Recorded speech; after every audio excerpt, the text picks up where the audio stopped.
I wrote Cirque Du Freak. It was a side project. I'd always wanted to write for younger readers, but I didn't think it was going to be a career move. I thought it was something I was going to do on the side, that writing for adults would be my main job. Now, that's not how things turned out.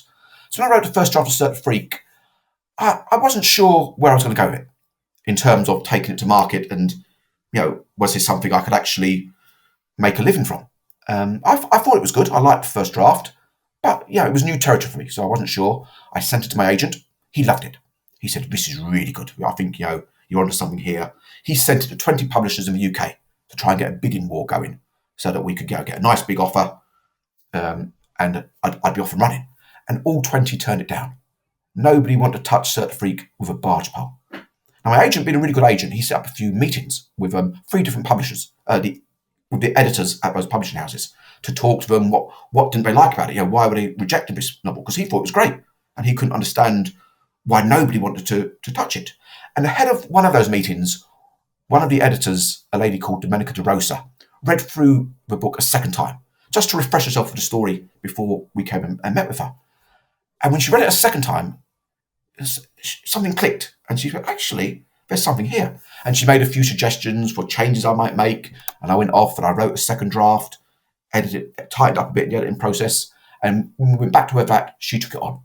And it became, obviously, this, it's the fact that it's the founding stone of my entire career. Cirque Du Freak is what I'm best known for.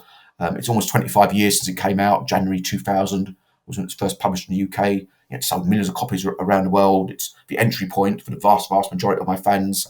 Even though I've published over 60 books, that's still the one that has made me.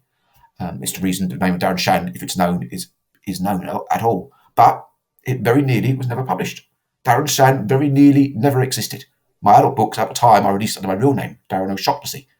And if not for that meeting and that editor reading the book a second time, Cirque Du Freak wouldn't have happened. My career as a YA global best-selling author wouldn't have happened. I'd still be trying to make progress with my adult books, which have never taken off. Now, maybe if Cirque Du Freak hadn't come along and I devoted more time to adult work, perhaps I would have got a lucky break of one of those. But equally, perhaps not. When I wrote Cirque Du Freak, I was living with my parents. I was drawing the dole unemployment benefits. I was getting a grand sum of 25 Irish pounds a week, which was about $30, I think, back in 1997. But and it went from being this completely valueless work that nobody wanted to publish to being this hugely valuable work that got turned into a Hollywood movie that has provided me with this incredible lifestyle that's allowed me to provide for my children. And it's the same book. It's exactly the same book as when it was a failure, as when it was a success. Drives me mad. Yeah, because you can't predict it. You're a loser until you're not, and you don't know when that not point comes, if it comes at all. Yeah, and I always say to authors started out, children or adults who are getting going, you've got to redefine your terms of success away from the commercial success. Your goal as a writer should be to write the very best stories you can write. I knew Cirque Du Freak was a good book. It was the best book I could write for teenagers at that particular time in my life. The adult books that I've published over the years, even though they haven't been bestsellers, they've been the best books I can produce at that time in my life. That's got to be your goal. And if you do that, you've done everything you can do. And after that, it's in the lap of the gods. You can get that rub of the green, that lucky break, and you can be up there on the bestseller lists, and you can be, strutting around saying, "Yeah, I've got all the answers. I know what I'm doing. Come and become the next Darren Shan." But it is really that lucky break. There's loads of authors far more talented than me whose books just haven't sold the same way mine have. Similarly, there are probably authors less talented than me who've outsold me.